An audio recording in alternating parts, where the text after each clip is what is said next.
전반적으로 그것이 한번 다 짚어주시고 네. 뭐 CPI 관련해서도 이렇게 눈여겨볼 만한 내용들이 많았는데 한번 연구원님 발표하는 거 듣고 저희들 궁금한 걸 여쭤볼게요. 아, 네네. 예. 그럼 네. 일단은 최근에 사실 FMC 때까지만 하더라도 이제 연준의 그 2월 FMC는 좀 비둘기파적으로 좀 더 여겨지게 되면서 사실 시장이 그렇게 큰 반응을 하지 않았었는데 오히려 이제 그 비농업 고용이 나오면서부터 시장이 조금 이제 이제 금융시장이 조금 더 타이트하게 갈 수 있는 부분들에 대해서 좀 프레싱을 하게 되었다라고 보고 네. 있어요.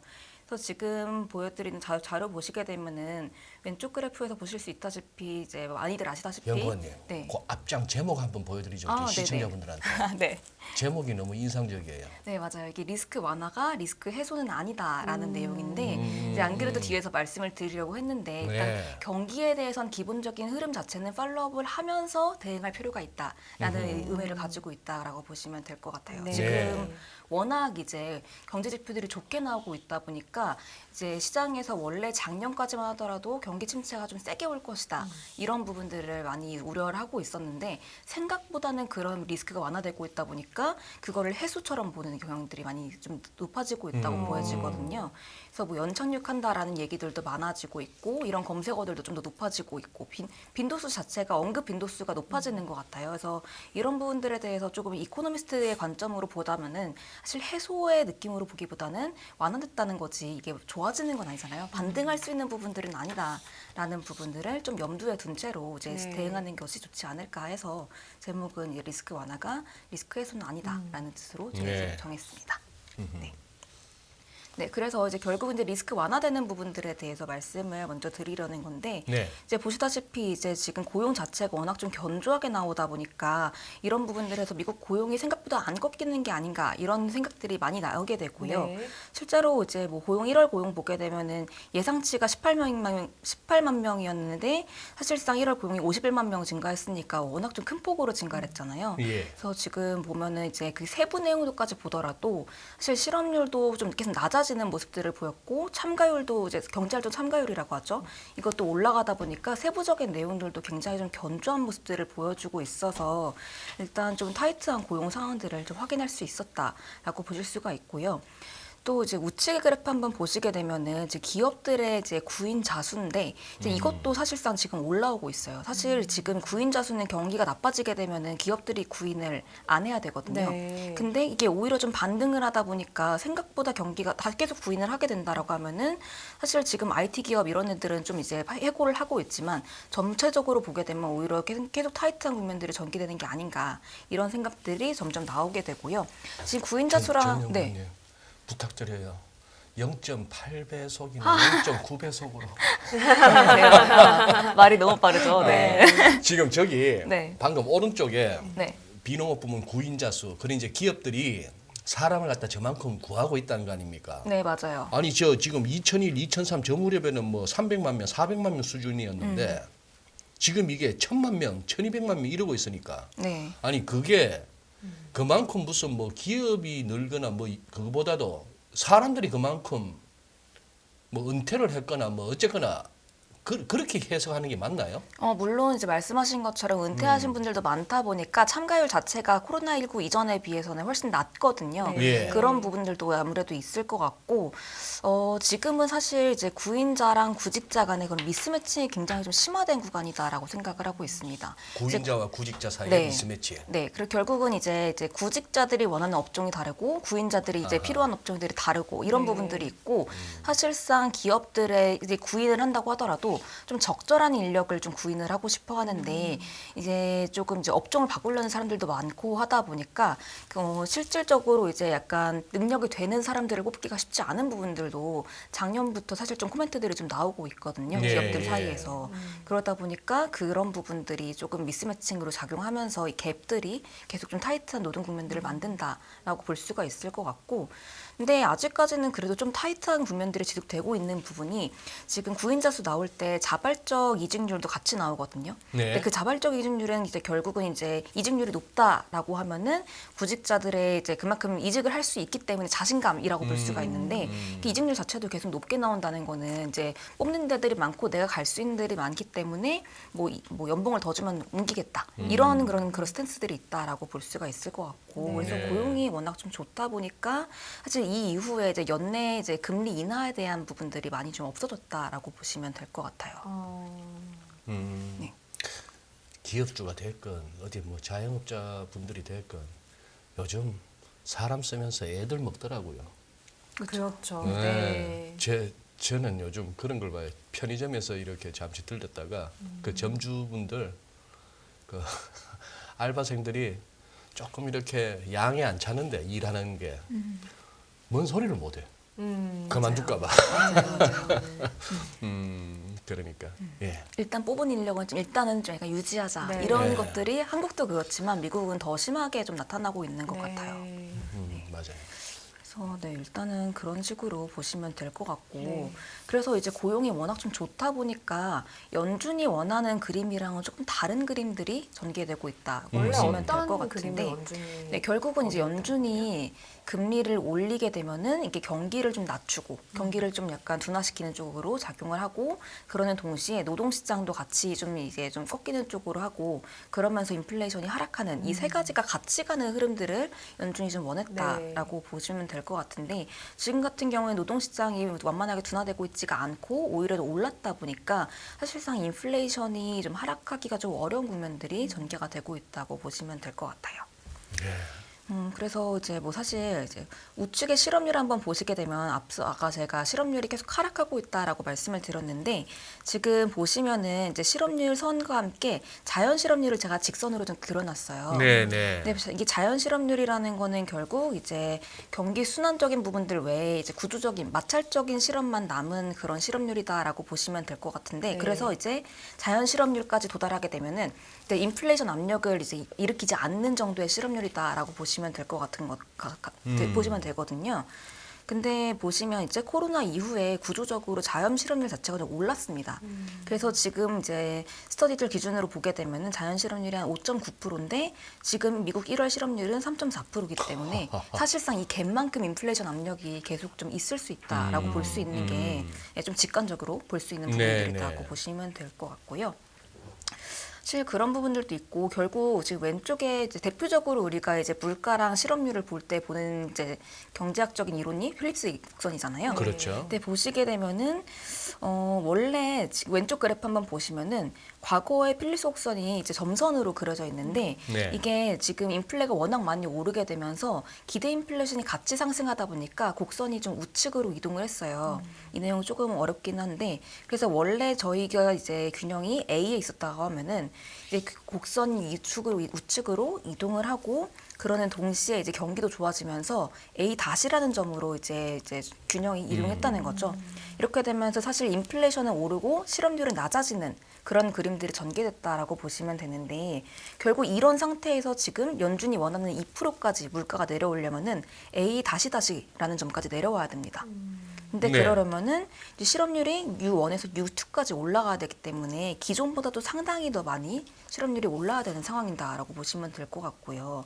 그만큼 노동시장이 좀 둔화가 돼야 되는데 이런 그림들이 안 나와서 물가 압력이 조금 더 오랫동안 지속될 수 있다라는 부분들을 보여주는 그림이라고 보시면 될 것 같습니다. 저 필립스 곡선이 작동 안 한다, 뭐 네, 깨졌다 이 소리가 또 벌써 몇 년째 어, 됐잖아요. 맞아요. 그렇긴 한데. 전문가들도 많이들 그 얘기를 하셨던 것 같아요. 네. 근데 이게 뭐 기울기 같은 부분들이 조금 이제 악화된 부분들은 있는데 결국은 이 필립스 곡선이 처음 유래됐던 부분들이 임금이랑 실업률이잖아요. 근데 지금 같은 경우는 그 임금이라는 부분들이 굉장히 중요한 키로 좀 작용하다 보니까 이거를 사실 뭐 이 곡선 그 기울기가 좀 낮아졌다라고 하더라도 무시할 수는 없는 부분이지 않을까라고 보면 그 직관 자체는 그쵸. 유효하죠. 네네. 실업률이 낮다. 그만큼 경기가 뜨겁다. 그쵸. 그럼 인플레가 그쵸. 높을 수밖에 없는. 그렇죠. 특히 지금은 임금이 워낙 높은 상황이니까 그렇죠. 그 예. 실업률이 낮고 임금이 높아지면서 물가가 오르는 그 경로에 대해서 계속 조금 고민해야 되는 국면이라고 봅니다. 네. 네, 그래서 이제 앞서 말씀드린 제목이랑 같은 제목인데 네. 결국 그래서 이제 저희가 말씀드리고 싶은 바는 이제 리스크 완화가 리스크 해소는 아니다라는 부분인데 지금 왼쪽 그래프에서 보실 수 있다시피 이제 지금 고용도 그렇고 전반적으로 경기를 하방 압력으로 이제 꼽혔던 부분들이 조금 완화되면서 지금 뭐 대부분 이제 국제기구들의 그런 경제 전망도 좀 상향 조정이 되고 있어요. 그래서 지금 왼쪽 그래프를 보시게 되면은 지금 작년 10월 대비 1월 IMF 성장률 전망치인데 보시면 사실 영국 제외하고는 다 상향 조정되는 모습들을 좀 보실 수가 있죠. 그래서 그만큼 이게 경기 연착륙에 대해서 이제 금융시장의 기대감이 좀 확대되고 있다라고 보시면 될 것 같은데 이제 10월 대비 1월까지 좀 좋아졌던 부분들이 사실상 중국에서 그 방역 조치를 완화했던 부분들도 있을 거고요. 인플레이션도 피크아웃을 했고 또 거기다가 이제 유럽 쪽을 특히 중심으로 해가지고 에너지 위기가 있을 거라고 생각을 했었는데 이런 위기를 모면한 부분들 이런 것들이 전반적으로 하방 리스크를 좀 완화시켜줬기 때문에 경기에 대한 기대감이 조금 더 높아졌다라고 보시면 될 것 같고요. 예. 근데 이제 앞서도 이제 서두에 말씀드렸다시피 이게 경기 국면이 바뀐 거는 아니거든요. 그래서 이게 사이클이 이렇게 있는 건데 저희는 계속 이 떨어지는 사이클 안에 있다는 거를 좀 염두에 둔 채로 좀 대응하는 거가 좀 바람직하지 않을까라고 보고 있어요. 예. 물론 지금 시장을 보게 되면은 워낙 좀 쏠림이 좀 강하게 나타났기 때문에 좀 좋아질 거다라고 생각할 때는 거기에 당연히 편승을 해야 되고 안 좋아질 거다랄 땐 거기 편승을 해야 되기 때문에 시장의 흐름에 굉장히 좀 민감하게 반응할 필요는 있지만 어쨌든 지금 경기 자체는 우측 그래프 한번 보시게 되면은 이 미국의 ISM 제조업 지수가 그려져 있거든요. 근데 이 ISM 제조업 지수는 미국 GDP랑 거의 항상 같이 가거나 조금 선행한다라고 보시면 돼요. 예. 그렇죠. 근데 이 ISM 제조업 지수가 계속 좀 떨어지는 국면에 있다라는 거는 그만큼 생산이 계속 감소하는 부분들이 있을 것이다라는 것을 사실 시사를 하고 그리고 지금 이제 미국 소비 데이터 이런 거 좀 좋다라고 얘기를 하고 있지만 사실 그 생산이나 재고 이런 쪽을 보게 되면은 계속 좀 생산이 좀 더 줄어들고 재고는 늘어나는 그런 모습들을 좀 보여주고 있거든요. 그러다 보니까 이런 생산이 줄어들고 재고가 늘어나는 현상은 경기가 위축되는 국면에서 나타나는 현상이기 때문에 네. 이런 부분들에 대해서 이제 염두에 두고 이제 하락하는 경기 속에서 이제 움직여야 된다라는 부분들을 이제 좀 염두에 두고서 판단해야 된다라고 보고 있습니다. 지난해 하도 네. 올해 되게 경기가 안 좋을 거다 경고를 많이 들었어가지고 네, 맞아요. 이게 조금만 이게 시그널이 있어도 좀 좋게 느껴지는 경향은 있는데 지금 연구원님은 그러면 안 된다. 어쨌든 하락하는 국면 속에서 좀 체크를 계속 해가야 된다라는 그쵸. 말씀을 하시는 거죠. 네. 네. 물론 이제 하락하는 국면 속에서도 시장이 좋아질 때는 당연히 그걸 타야 되지만 네. 이게 경기를 뭔가 꽉 잡은 상태에서 타는 것과 그냥 계속 좋아질 거라고 가다가 어느 순간 꺾였을 때를 못 잡을 수가 있기 때문에 그 타이밍을 잡기 위해서는 그 플로우는 계속 알고 그대로 타는 채로 가야 된다라는 네. 말씀을 드리는 네. 거다라고 보시면 될 것 같아요. 연구원님 지금 네. 저 슬라이드 다시 한번 띄워보시면은 제가 혹시나 싶어서 한번 차트 띄워봤더니 영국 네. FTS의 100지수가 말이죠. 아, 네네. 어제 마감이 7,996.35포인트니까 이거 지금 거의 8,000포인트예요. 이게 지금 뭐냐 하면은 2018년에 왜 우리 글로벌 증시가 다 2018년에 꼭지 찍고 밀렸잖아요. 그때 이제 그때 고점이 고작 7,903인데 이게 지금 사상 최고치예요. 그러면 저기서 지금 영국만 이렇게 작년 대비 IMF에서 성장률 전망치를 낮췄는데 IMF가 잘못한 겁니까? 영국 증시가 잘못한 겁니까? IMF 뻘쭘해지겠다. 저러는데 지금 제일 잘 나가 지금 영국 증시가. 영국은 참. 왜 그럴까요? 시장 참 재밌어요. 불과 몇 달 전에는 영국 망한다 그랬잖아요. 그죠. 음. 근데 영국은 사실 지금 보면 더 좋은 경기는 아닌데 경기랑은 조금 따로 가는 것 같긴 하는 것 같아요. 네. 처음에 브렉시트 네. 했다고 영국 저 우짤랄까 맞아요. 네. 싶었는데 아무 탈 없이 잘 네. 지내고 있고. 참 우리가 아는 게 제대로 없어. 네. 그다음 가계의 소비. 일단 그렇게 보시면 될 것 같고 그러면 지금 미국 경기가 생각보다 좋다라고 얘기하는 것들 중에 기저에 결국 소비가 지탱하기 때문인 부분들이 네. 클 텐데 그럼 소비는 꺾이지 않는가에 대해서 보게 되면은 사실 소비도 조금씩 떨어지고는 있어요. 이게 보게 되면은 지금 텍스트에 써놨는데 보시면은 GDP 내에서 민간 소비 증가율이 작년 2분기부터 이제 그 증가율을 보시게 되면은 2.3%, 2.0%, 1.3%로 그래가지고 계속 그 기여도 자체는 좀 떨어지고 있다라는 부분들을 보실 수가 있을 것 같아요. 결국 이제 그 고금리랑 고물가로 인한 영향 자체는 사실 유효하기 때문에 소비도 조금씩 떨어지는 부분들이 있을 거고, 그래서 지금 왼쪽 그래프 한번 보시게 되면은 미국의 개인 소비가 그려져 있는데, 이것도 이제 워낙 코로나 팬데믹 이후에 많이 올랐었잖아요. 예. 그래서 트렌드 이상으로 올라오면서 이게 굉장히 경기를 지탱하고 있지만 어쨌든 고점은 찍고 이제 내려오려는 모습들을 보이고 있다는 부분들 보실 수가 있고, 사실 이제 뭐 대부분 이제 학술 논문 같은 거 보게 되면은 고금리가 장기간 이어지게 되면은 이제 소비가 당연히 약화되는데, 특히 이제 내구재 쪽을 중심으로 해가지고 내구재나 준내구재 이런 쪽을 중심으로 해가지고 소비가 줄어들거든요. 근데 이게 사실상 지금 이제 데이터들 봐도 좀 나오고 있다라는 부분들 보실 수가 있는 게, 소매 판매 이런 거 안 좋아졌을 때 보면은 자동차나 가구, 가전 이런 데서 좀 많이 빠졌잖아요. 그래서 결국 이제 금리로 인한 영향이 이제 시차를 두고 점차 좀 반영이 되기 시작할 거다라는 부분들도 보셔야 될 것 같고, 또 특히 지금 이 왼쪽에 있는 개인 소비를 전월비로 해서 우측 그래프를 통해서 한번 보시게 되면은 실질적으로 제 개인 소비는 지금 마이너스 0.2밖에 안 됐는데, 여기서 이제 상품이랑 서비스 이런 식으로 나눠서 보게 되면은 상품 소비는 굉장히 많이 줄었고, 지금 이 소비를 지탱하고 있는 것들은 거의 서비스업이다라는 그러네요. 부분들을 이제 보실 수가 있을 것 같아요. 그래서 지금 아직까지는 서비스업 소비가 워낙 좀 양호하다 보니까 네. 이게 조금 이제 소비 경기를 지탱하고 있다라고 보시면 될 것 같고, 그래서 서비스업 경기가 어느 정도까지 지탱할 수 있는지에 따라서 인플레이션도 같이 좀 바뀔 수 있는 부분들이 있을 것이다라고 보여집니다. 지표가 어느 정도 서로 일맥상통하네요. 지금 네, 보니까 맞아요. 오른쪽 저거 보니 결국 서비스가 버텨줬다는 것이고, 네. 그러니 ISM 지수도 제조업 지수는 꼬로박고 네. 있는데 서비스업은 서비스는 반대였죠. 확 튀어올랐고, 네. 또 저게 지금 초록색 막대가 작년 11월이고 회색이 작년 12월이니까 네. 한참 그때 무슨 뭐 블랙 프라이데이고 추수감사절이고 크리스마스 가니까 네. 소비 많이 할 때인데 저랬다 줄었다. 그러면 1월 소매 판매 아직 안 나왔죠? 아직 안 나왔어요. CPI 다음 날 나와요. CPI 다음 날 네. 나옵니까? 네. 그것도 상당히 한번 중요하네요. 네, 맞아요. 사실 지금 소매 판매는 지난달에 워낙 좀 안 좋게 나왔기 때문에 이번에는 좀 플러스 반등할 걸로 보여지기는 하고, 사실 그때는 약간 조금 아무래도 좀 이제 그때 한창 한파 있고 이럴 때 보니까 그런 영향들도 조금은 있었을 거다라고 보여져가지고 네. 이게 상쇄되면서 조금 반등 플러스로 전환할 거다라고 보여지긴 하는데, 어쨌든 추세적으로 봤을 때 상품 쪽은 떨어지는 부분들은 어쩔 수가 없거든요. 그래요. 예. 이게 이미 이제 작년 하반기부터 좀 떨어지기 시작을 했고, 이게 지금 보시는 데이터에서도 보실 수 있는 부분들이기 때문에 결국은 지금 소매 판매는 거의 다 상품으로 이루어졌잖아요. 그럼 플러스 반등한다고 하더라도 전체적으로 봤을 때는 계속 추세로는 떨어지는 그림들이 유효하지 않을까 이렇게 보여집니다. 네. 아, 여은 씨, 저 오늘 컨디션 좋은 거 같지 않아요? 아니, 뭐, 그래프도 의미가 팍팍 들어오고, 네. 우리 전영우님 설명하는 게 팍팍 꽂혀요, 지금. 잘 만들어 오신 거 아니에요? 예. 뭐, 그리고 막, 오늘 막 공부하는 재미가 있네. 하기야, 뭐, 공부한다고 돈은 안 되더라만. 맞아요. 공부랑 돈은 좀 공부하고 다르죠. 돈 되는 건 네. 또 다르죠. 맞아요. 예.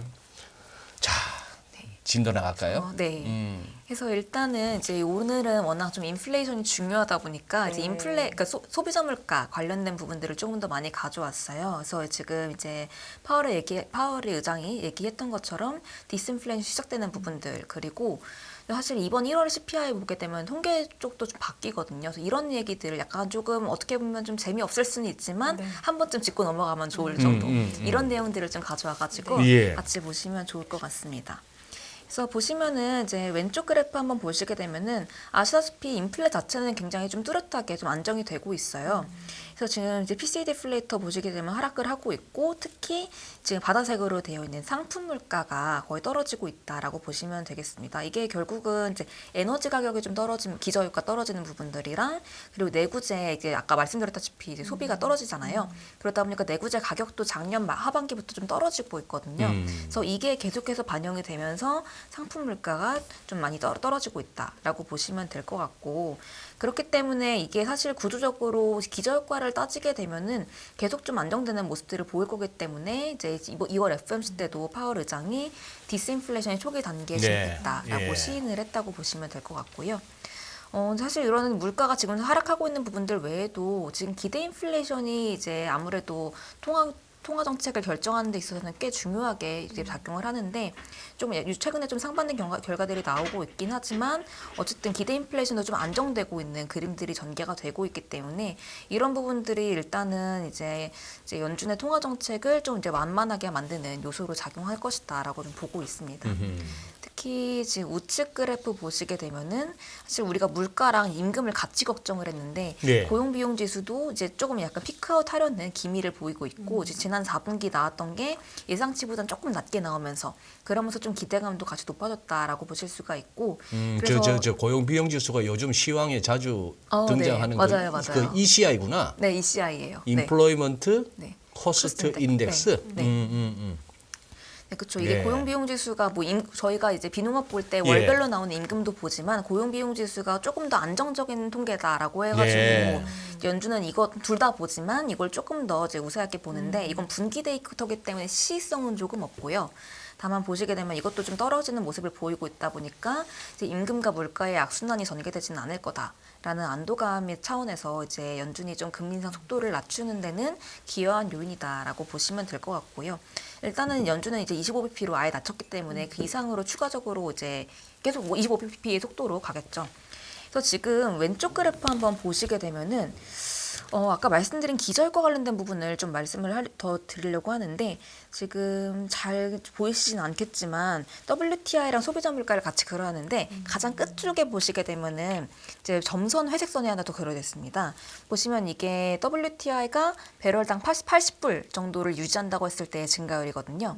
그럼 결국 올해 상반기까지는 계속해서 이제 좀 떨어진다라고 보실 수가 있을 것 같아요. 사실 이제 CPI 같은 경우에는 에너지에 굉장히 연동이 아무래도 많이 되기 때문에 이 떨어지는 부분들을 보게 되면은 에너지 가격만 생각해도 사실상 기저효과상 물가의 점진적인 하락 추세는 좀 유효하다라는 부분들을 이제 말씀을 드릴 수가 있고요.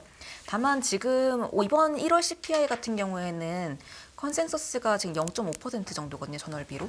전월비 0.5%. 네, 상당히 좀 높아요. 근데 이게 결국 이렇게 지금 이제 컨센서스가 높은 이유는 전월비로 보게 되면은 우측 그래프에서도 보실 수 있다시피 지금 미국도 휘발유 리테일 가격이 다시 좀 올라오는 모습을 보이고 있기 때문에 지난 12월보다는 1월부터 올랐거든요. 그래서 이게 다시 좀 전월비로 물가 상승 압력이 높아질 수 있다라는 얘기들이 좀 나오고 있고 중고차 가격도 다시 좀 오르다 보니까 이런 약간 상품 가격이 전월비로는 조금 오르는 부분들이 있어서 여기서도 추가적으로 물가에 대한 부담들이 좀 작용이 하고 있다라고 보시면 될 것 같습니다. 그래서 살짝 네, 상품 쪽에 네. CPI의 비중을 살짝 낮췄구나. 맞아요. 네. 지금 아유, 네, 깜찍해. 맞아요. 아유, 참. 그래서 지금 안 그래도 말씀을 드리려고 했는데 예. 그 통계를 바꿔요. 이제 이렇게 통계 조정을 하는데 BLS가 통계 조정하는 게 BLS가 네. 네, BLS가 BLS 노동통계국이라고 노동- 해서 아, 노동통계국. Bureau of Labor 뷰로 오브 레이버 Statistics라고 그러고. 네. 스태티스티스. 네, 맞아. 네, 여기인데 여기 이제 통계 조정을 보시게 되면 크게 두 가지가 있습니다. 네. 가중치를 업데이트하는데 원래 항상 이제 그 BLS가 CPI 통계를 2년에 한 번씩 업데이트를 해왔었는데 네. 이거를 1년 주기로는 바꿔요. 그래서 지금 우측에 한번 표를 한번 보시게 되면은 기존의 2년 주기로 가중치를 할 때는 이제 아무래도 이제 소비 비중을 보겠죠. 그래서 19년에서 20년 동안의 그런 소비 비중을 가지고 21년에 가중치를 산정해서 22년과 23년의 물가에 적용을 합니다. 그러니까 사실 레그가 3년 정도가 발생한다라고 어허. 보시면 돼요. 상당히 꽤 많이 레그가 그러네요. 발생을 하죠. 네. 네. 이렇게 되는데 이거를 이제 1년 주기로 좀 바꾸게 돼요. 그래서 이게 지금 1년 주기로 바꾸게 되면은 서베이를 2021년에 해가지고 그때 소비 데이터를 가지고 22년에 이제 가공을 하고 그걸로 23년에 가져간다라고 보시면 되는데 결국 그래서 지금 결론 뭐 사실 복잡한 걸 지금 아실 필요는 없으니까 결국- 이렇게 이해하면 되겠네요. 네. 이제 소비자들한테 이제 서베이 한다는 얘기가 네. 당신 주로 어디다 돈 씁니까? 네, 맞아요. 네. 먹는데 얼마 쓰고 입는데 얼마 쓰고 뭐 차 굴리는데 얼마 쓰고 이렇게 하다 보면 대충 가중치가 나온다. 네. 야, 근데 이제 하기야 2020, 2021년 코로나 한참 때 소비했던 패턴하고 지금은 또 다르니까 가중치 좀 달리 산정하긴 해야겠네.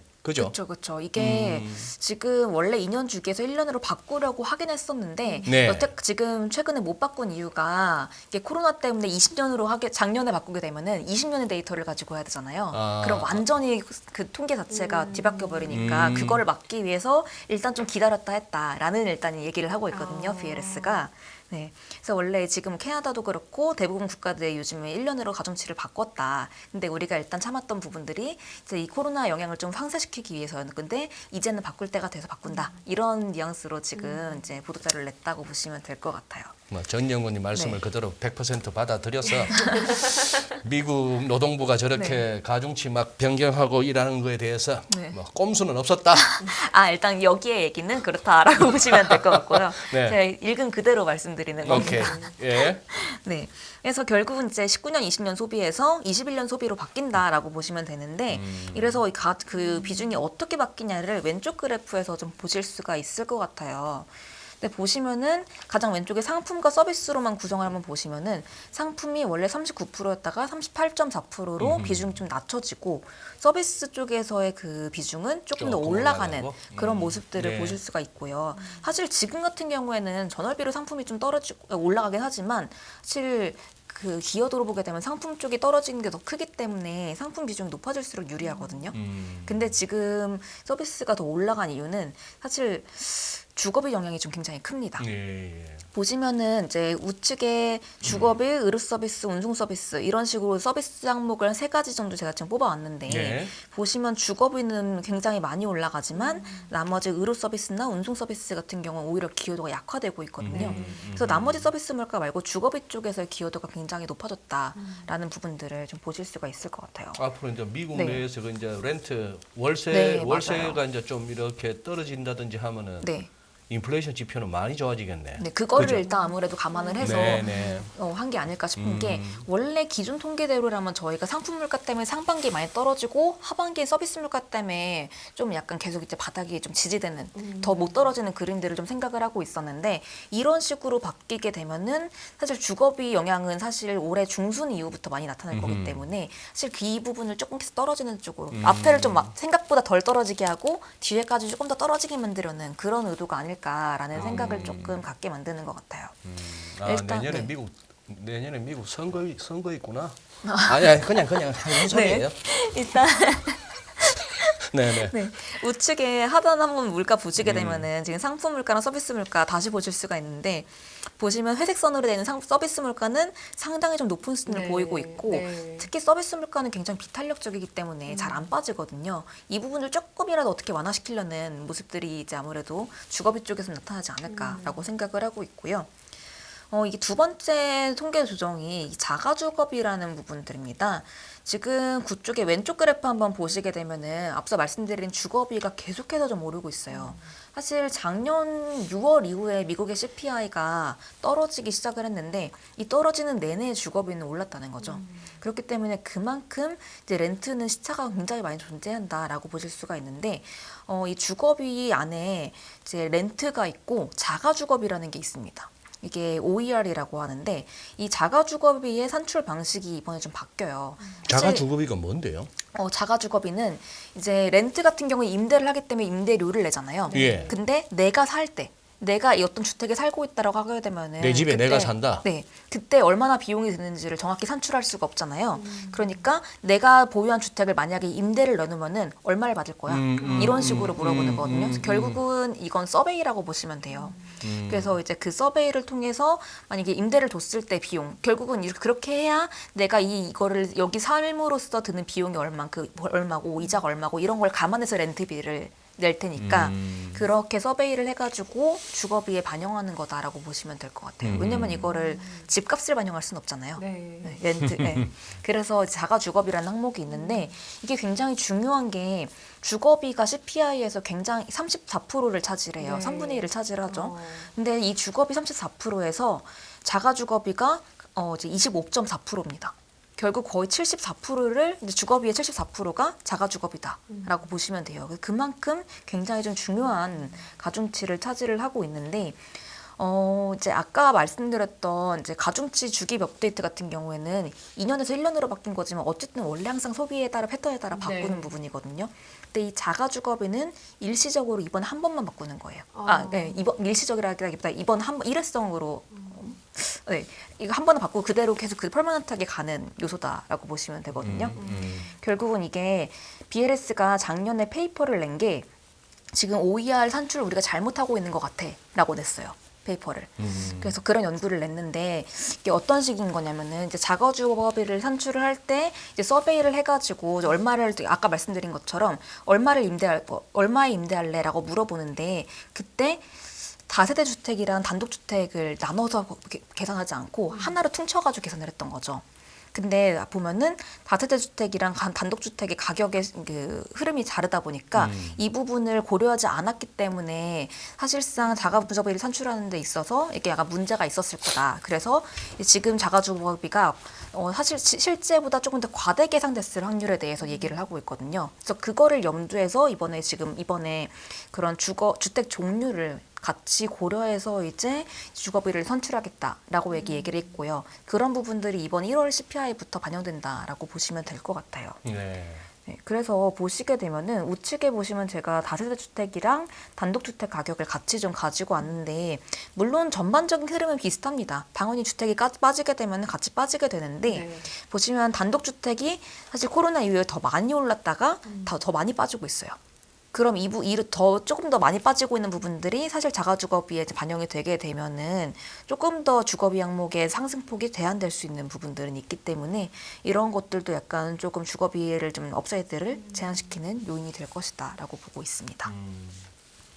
그러나 뭐 어쨌거나 네. 이 뭐 이런 것까지 다 따지기는 힘들 거고 이따가 아마 딱 전월비 얼마, 전년비 얼마, 맞아요. 헤드라인 뭐 네. 그거는 딱 나오는 순간에 기계들은 이런 거 다 따지기 전에 예상보다 높냐 낮냐에 따라 가지고 막 맞아요. 네. 장 열리기 전이니까 일단 선물로라도 맞아요. 때리 네. 뿌겠네 그냥. 아유 저 알았으면 그거 하고 나면 우리 또 전영님 같은 분들이 나중에 이거 갖다가 사후적으로 말이 되게끔 설명을 해줘야 되니까 말 안 되는 시장을 갖고 말 되게 설명하려니까 힘들어 죽겠어. 요즘 굉장히 네. 어렵죠. 네. 예. 일단은 그래서 통계 조정은 이렇게 보시면 예. 될 것 같고 어쨌든 이제 주택 가격은 조금씩 떨어지는 그림들이 아시다시피 나타나고 있을 거고 근데 렌트 쪽도 좀씩 떨어지기 시작을 했어요. 그 왼쪽 그래프를 한번 보시게 되면은 우리가 보통 이제 렌트를 볼 때 진로를 많이 보긴 하는데 지금 왼쪽 그래프는 이제 그거보다 좀 더 샘플이 좀 큰 그런 임대료다 전체 도시에 대해서 하는 그런 임대료다라고 보시면 될 것 같아요. 그래서 지금 보시면 요금 임대료 지금 신규가 좀 전분기 대비해서 이제 마이너스 0.9% 정도 하락하는 모습들을 보이고 있고요. 그래서 실질적으로 임대료가 점차 좀 떨어지는 그림들이 전개될 거다라는 부분들을 보실 수가 있는데 다만 지금 우측에 한번 파이 차트를 보시게 되면은 주택 임대 계약 기간이 좀 그려져 있습니다. 이게 작년 기준의 그런 그래프다라고 보시면 되는데 대체로 주택 임대가 11개월 정도 같이 이제 지속되기 때문에 신규 임대료가 반영되는 데까지 꽤 시차가 계속 걸린다는 거죠. 네. 그래서 이런 부분들을 반영하게 되면은 사실상 지금 연준 얘기하는 것처럼 임대료 하락이 물가에 반영되는 거는 금년 중순 이유가 될 수 있는 확률이 높지 않을까라고 좀 보고 있고요. 예. 네, 그래서 일단은 지금 그 CPI 내에서 비중에서 주거비가 늘어났기 때문에 네. 하반기 물가 하락엔 좀 더 긍정적일 거다라고 보고 있어요. 다만 상반기는 아까 보셨다시피 워낙 주거비가 높다 보니까 이게 약간 하반 경직성을 이제 높이는 요인으로 작용할 수 있지 않을까 이렇게 보고 있습니다. 예, 예. 알겠습니다. 그다음. 네, 일단은 그렇게 보고 있고 이제 결국은 가장 마지막까지 남는 거는 서비스 물가라고 보고 있는데 예. 지금 파월도 계속 요즘 얘기를 하고 있죠. 물가를 얘기할 때 파월이 세 가지로 나눠서 얘기를 하고 있거든요. 그래서 상품 여기서 물가. 잠깐만 네. 연구원님. 서비스 물가. 예를 들면 어떤 거죠? 서비스 물가, 뭐 레스토랑 같은 것도 레스토랑 가서 있고요. 밥 먹는 네네. 외식비도 서비스 물가. 네네네. 지금 아까 말씀드린 주거비도 서비스 물가에 들어가긴 하고요. 주거비도 서비스 물가겠고. 의료 서비스, 뭐 의료 운송 서- 서비스, 교육 이런 것들이 다 서비스에 들어간다고 그러네. 보시면 될 것 애들 같아요. 학원비 뭐 이런 그쵸. 것들 다 네네네. 그거네. 네. 그러네요. 네, 네, 그런 것들이 다 들어가게 되는데 이 서비스 물가는 지금 고용이랑 같이 엮어서 보시게 되면은 결국 고용도 지금 서비스 쪽이 제일 가장 좋거든요. 그렇다 보니까 서비스업 쪽의 임금이 계속 늘어나고 있고 그게 결국 지금 서비스 물가에도 계속 좀 작용을 하다 보니까 서비스 물가는 상당히 좀 떨어지는 데까지 시간이 좀 걸릴 거다라고 보고 있어요. 이게 아까 말씀드린 것처럼 파월이 이제 상품이랑 주거비를 제외한 서비스 물가 이게 세 가지로 나누고 있는데 예. 지금 우측의 그래프 한번 보시게 되면은 렌트비라고 되어 있는 게 지금 주거비거든요. 그래서 렌트비 제외 서비스 물가를 보시면 되는데 이것도 아직까지 굉장히 상당히 좀 높은 흐름들을 보이고 있다는 거 보실 수가 있을 것 같고 특히 지금 주거비 제외 서비스 물가를 얘기할 때 그 부분 같은 경우는 구성 항목의 60% 이상이 노동시장의 유효 인력에 민감하다라고 얘기가 되거든요. 그럼 결국 고용시장이 타이트하다면은 이게 계속해서 물가를 지지한다는 얘기가 되기 때문에 예. 고용이 꺾이지 않는다면은 지금 이렇게 오른 서비스 물가 쪽은 떨어지기 어려운 부분들이 있다라는 부분들을 계속 좀 염두에 둬야 되지 않을까라고 보고 있습니다. 그래서 지금 왼쪽 그래프도 한번 보시게 되면은 이제 아시다시피 서비스업 지수 다시 반등을 했었는데 지금 회색 선 보시게 되면 서비스업 지수 내에서 가격 지수가 같이 그려놨어요. 이것도 과거 대비해서 상당히 좀 높은 수준을 유지하고 있기 때문에 이게 떨어지는 데까지도 굉장히 좀 시간이 걸릴 것 같고 근데 결국은 이제 말씀드린 이제 노동시장의 비효율성이나 고임금 영향들이 상당히 좀 오래 좀 지속이 되면서 하반기 물가를 좀 이제 하방시성을 만들지 않을까라고 저희는 좀 보고 있습니다. 어쨌거나 지금 왼쪽 그래프에서 네. 서비스업 지수는 이제 짙은 색깔로 해서 지난달에 갑자기 확 튀었는데 네. 50 밑으로 떨어지나 하다가 이제 확 튀어버렸고 네. 그 내에서 이제 서비스업 지수 내에서 가격 지수도 결국은 이제 서비스업 지수하고 동행하잖아요. 네.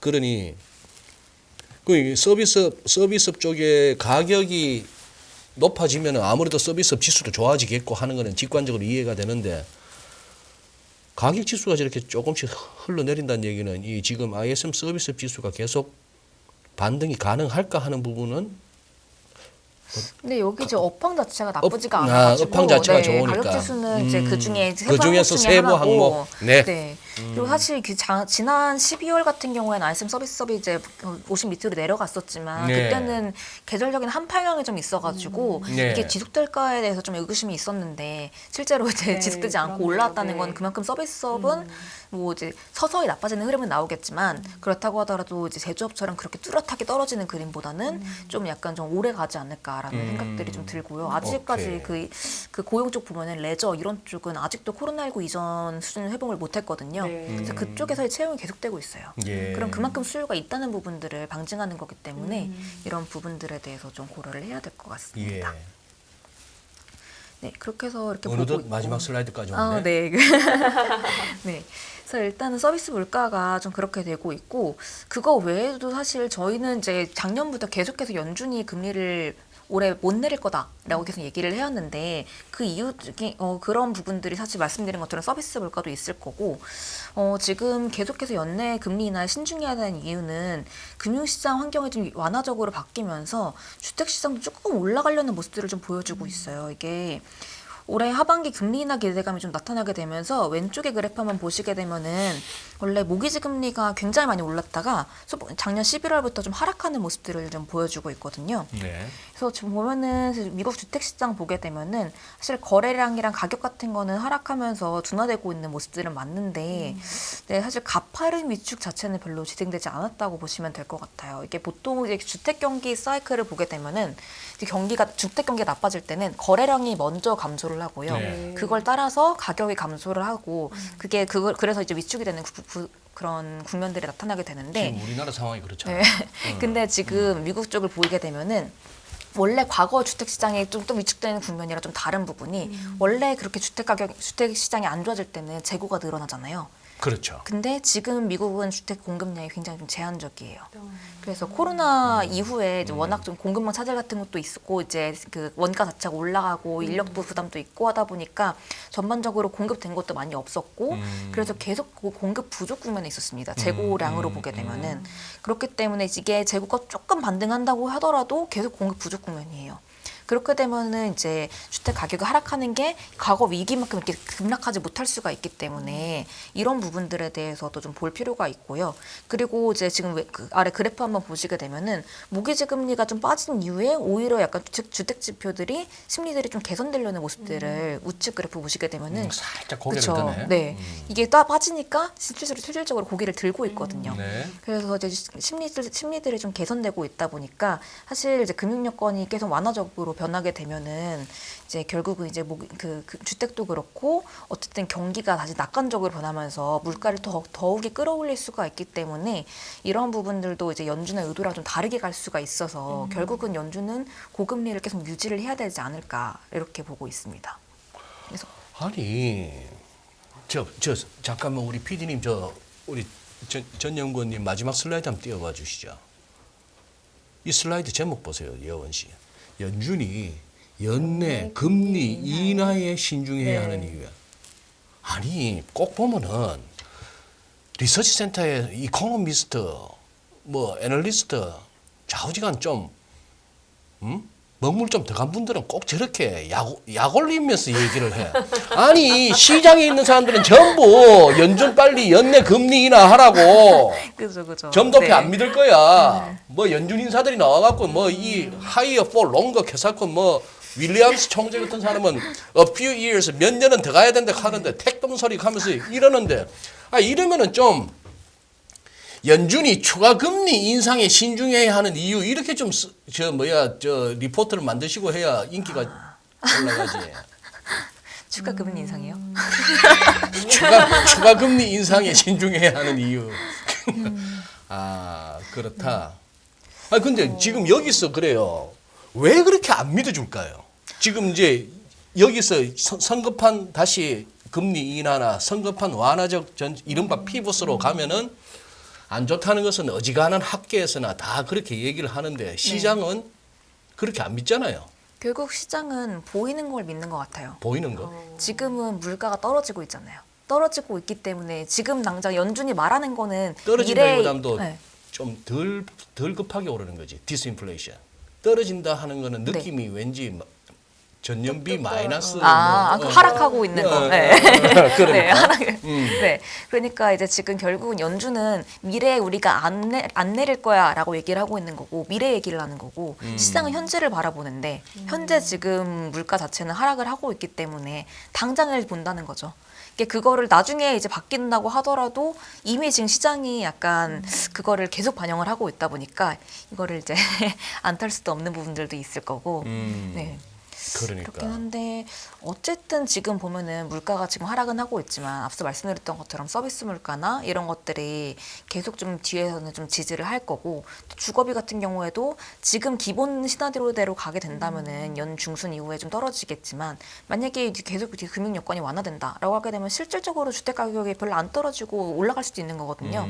그렇게 되면 경제가 제대로 안 잡히는 거기 때문에 이런 걸 보게 되면 사실상 연준이 금리를 지금 낮추기에는 요인이 많이 없지 않나라고 좀 보고 있습니다. 좋습니다. 그럼 지금까지는 공부였고 자 이제 정규현 연구원님을 좀 골탕 먹이는 시간. 그래, 오늘 대충 얼마 나올 것 같습니까? 전월비 시장 컨센서스는 0.5%인데 대충 어떨 것 같아요? 시장 예상 정도? 네. 일단은 지금 시장이 어느 정도로 바라보고 있는지 솔직히 모르겠긴 해요. 이게 0.5가 컨센서스인데 0.5가 나오면 시장이 어느 정도로 반응할까? 이거 0.5가 부합한다고 하더라도 실제 0.5가 나오면은 상당히 그래도 큰 숫자거든요. 큰 숫자죠. 그럼 연율로 여기에 6%가 넘는데. 그러니까요. 이거를 그것만 해도 어떻게 반응할지도 솔직히 잘 모르겠고, 그래서 저도 어떻게 생각해야 될지 잘 모르겠는데 일단 그래 0.5%가 나왔다고 칩시다. 딱 보는 순간에 네네. 우리 전 연구님은 그러면은 미국 S&P나 나스닥 지수 선물을나 ETF를 사실래요, 파실래요?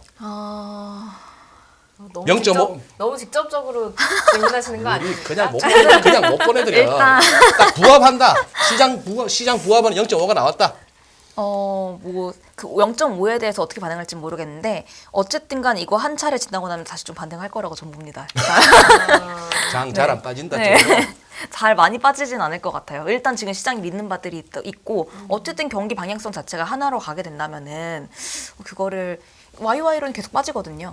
믿는 구석에 돈 믿는 구석에 돈도 많다는 믿는 구석이 있죠. 그쵸, 네. 그러면 일본 얘기 좀 여쭤볼게요. 근데 저 첨언 하나 드려도 될까요? 어? 지금 아까 말씀드린 CPI 관련해가지고 네. 0.5라고 일단 0.5가 컨센인데, 이게 지난달 수치가 원래 마이너스 0.1이었어요. 마이너스 0.1 이? 전월비로. 근데 이게 지금은 이제 계절 조정 요인이 먼저 바뀌면서 그게 0.1%로 수정이 됐어요. 네. 근데 이제 예상치가 나온 거는 그 마이너스 0.1일 때 나온 거잖아요. 그러면 지난 마이너스 0.1 대비해서 0.5%가 늘 거다라고 했던 건데 지금은 0.1로 바뀌었기 때문에 이 계절 조정 계열로 보게 되면은 사실 약간 너무 베팅이긴 한데 일단 이제 컨센을 상회할 가능성은 조금 낮아지지 않았나. 아하. 네, 일단 아하. 0.5 이상으로 나올 확률은 좀 낮지 않을까라고 저는 생각 중이긴 합니다. 오케이, 통계 오케이. 조정을 좀 반영을 해서. 네. 생각 중이지만 네. 내일은 사실 가능성이 있다. 그러니까 낮아지는 거는 네. 사실 네. 예상치. 제일 이제 황당한 케이스가 시장 전망치보다도 낮게 헤드라인이나 근원이나 수치가 나왔는데도 불구하고 장 빠지는 경우예요. 그쵸. 그래 되면 이제 다들 또 왜 그러지? 그렇죠. 뭐가 그렇게 무슨 겁이 난 거지? 네, 하면서 맞아요, 찾아내느라고 바쁜 거예요. 예. 그런데 지금 이 믿는 구설 중에는 이 유동성, 네. 뭐 금리 인상이네, 양적 긴축이네, 그리고 입만 열면 뭐 우리는 할 일이 많네, 갈 길이 네네. 머네 이러고 있는데도 시장이 안 쪼는 이유가 돈이 많아요. 그쵸. 풀린 돈 자체가 그 돈 워낙 나오는 많죠. 구멍이 어디냐 하면 대다수 이코노미스트나 애널리스트 분들이 하는 얘기가 일본이래. 동의하세요? 돈 나오는 구석이요. 네. 일단 지금 미국에서 돈 나오는 구석이 많은 거는 사실 일본이 뭐 중요하겠지만 일단 정부가 풀어놓은 돈 진짜 워낙 많아가지고 그쪽을 봐야 될 거긴 하고. 네. 그 얘기 좀 합시다. 네. 처음에 그 아마미였나? 그 아마미야 부총재가 네네네.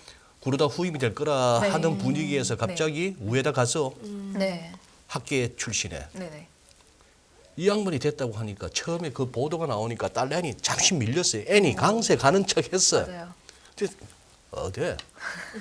이게 사실 그 우에다 총리는 사실 아예 우에다 시장- 총리 내정자. 내정자는 사실 시장에서 아는 바가 없었기 때문에 후보로도 거론이 안 됐었기 때문에 그 사람의 스탠스를 아는 데까지도 꽤 시간이 걸렸어요. 그래가지고 이렇게 저도 그때 이제 시장 보다가 이제 속보 봤는데 아무도 모르는 거예요 주변에. 그렇기 때문에 사실 그 배팅 자체가 좀 어려웠던 부분들이 있고 그분이 막 쓰신 글도 진짜 한참 전 글이고 막 이러다 보니까 그래가지고 일단 바뀌는 게 아니냐 이런 얘기들이 좀 강하게 나타났다라고 그러면서 엔화가 좀 강세로 갔다가 사실상 이제 나중에 이게 이렇게 인터뷰를 하면서 약간 완화적으로 할 거다라고 얘기가 나오니까 이제 그거에 다시 이제 통화 정책의 변화가 별로 없을 거다라는 쪽으로 프라이싱이 되면서 이제 다시 좀 이제 반등했다라고 보시면 될 것 같아요.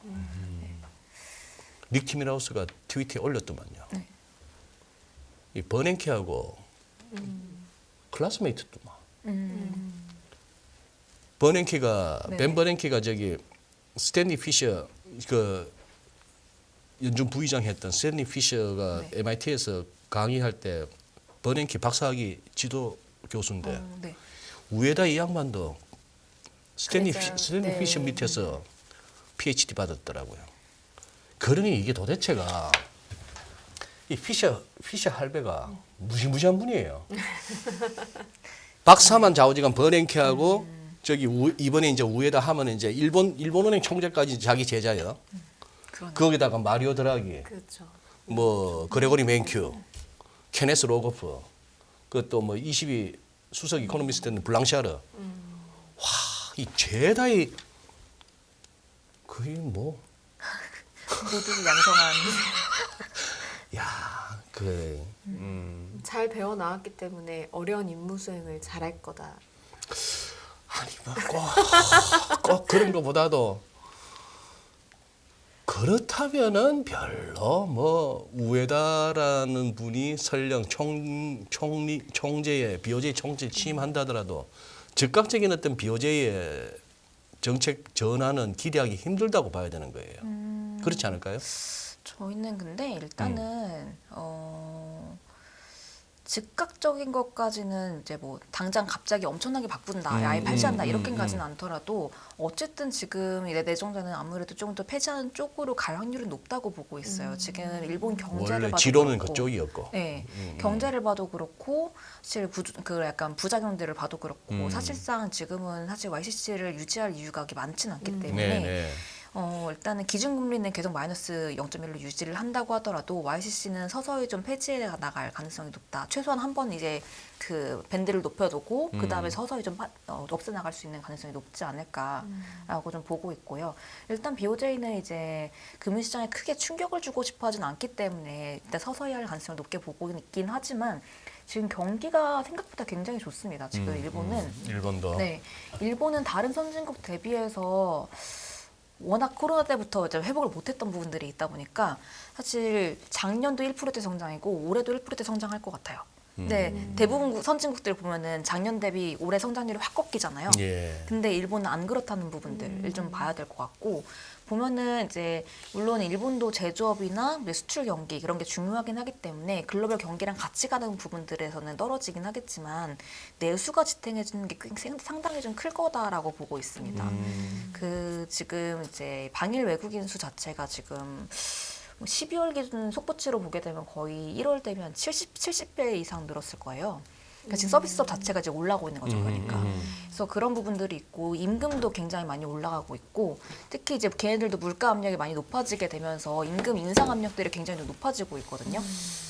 근데 그거를 이제 조금 더 하려는 분위기들이 해서 지금 그 BOJ에서 나오는 그런 이제 미국의 베이지북처럼 나오는 그런 보고서가 있어요. 네, 그 지역별로 나눠가지고 그거 보게 되면은 실질적으로 겨울에 보너스 주고 임금 인상하려고 한다 이런 포인트들이 굉장히 많이 나오고 있고요. 그래서 그 임금이 올라가게 되면은 물가가 더 올라가는 부분들이 여기도 발생을 할 거고 네. 그리고 지금 보면은 원래 이제 일본은 기업들이 생산 물가가 올랐을 때 이거를 보통 소비자 물가를 전가를 안 시켰어요. 그렇죠. 그래서 원래 워낙 저물가였잖아요. 그래서 보면은 보통 이제 그거를 이제 비용을 좀 절감시킨다거나 인건비를 줄인다거나 이런 식으로 대응을 해가지고 소비자 물가로 전가가 안 되게 만들었었는데 지금 같은 경우는 정부가 나서서 그걸 좀 장려하고 있어요. 물가에 전가시키고 그래야 임금도 올리고 이런 선순환이 좀 이제 나와야 된다 이렇게 얘기를 하고 있기 때문에 물가 계속 오를 거거든요. 지금 네. 이미 4%인데 계속 더 오를 거기 때문에 그런 부분들을 방어를 하게 되면은 계속해서 이렇게 완화 정책을 비정상적인 부분까지 할 필요는 없다라는 거죠. 그래서 지금 BOJ 같은 경우에는 기준금리 말고도 워낙 비정상적인 통화 정책을 많이 해왔기 때문에 이 부분들은 조금 회수해야 되는 부분들이 아마 새 총재에게 조금 더 주어질 거다라고 좀 보고 있고요. 그래야 되겠죠. 그쵸. 그래서 네. 아마 아마미야 부총재가 네네. 자기가 참 하기가 싫었을 것 같아요. 그렇죠. 자기가 사실 고사한다는 그 기사를 보니까 맞아요. 내라도 그거 어떻게 보면 자기 부정인데. 네. 그래요. 사실 YCC 정책이 지금 부작용들이 굉장히 많은 게 지금 그런 부분들 때문에 지금 금융기관들한테 지금 기업들이 돈도 많이 안 넣어놓거든요. 그래서 금융기관들의 수익성도 굉장히 낮고 국채시장도 기능성이 완전히 저하됐고 그리고 이제 금리가 낮다 보니까 이제 가계 부채들도 굉장히 좀 높아졌고 그 아시다시피 엔화 쪽도 사실 굉장히 좀 약세로 많이 갔었잖아요. 네. 그런 부분들이 있다 보니까 부작용이 워낙 많아서 조금 이제는 서서히 좀 회수하는 부분들이 아마 계속 좀 전개될 것 같습니다. 전 연구님 저기 그냥 나중에 또 이거 엉뚱한 소리가 됐으면 제가 또 그냥 저 여의도 가서 커피 한 잔 사드릴게요. 그냥 네. 휴가 좀 땡겨 쓰시면서 일본 다녀오셔. 네 이거 보니까 네. N1이 이거 약간 살살 돌 것 같네. 위로. 그죠. N이 비싸질 것 같네. 느낌이. 맞아요. 지금 960원 정도인데. 지금 현재 이제 960원 네. 정도인데 930원 밑으로는 도저히 안 가고 맞아요. 960, 970에서 계속 지금 모이면서 이게 머리를 살살 들라고 하는 느낌 뭐 그런 게 좀 듭니다. 맞아요. 그래요. 오늘 어땠었어요? 아, 재밌었어요. 즐거웠습니다. 네. 저는 오늘 평소 대비 너무 공부가 잘 돼가지고 이렇게 진지하게 공부하다가 이제 또 2부 가면은 또 우리 저 아저씨들하고 또 찍고 까불다가 또 머리 텅 비어서 또 나가요. 아니. 네. 그래요. 네.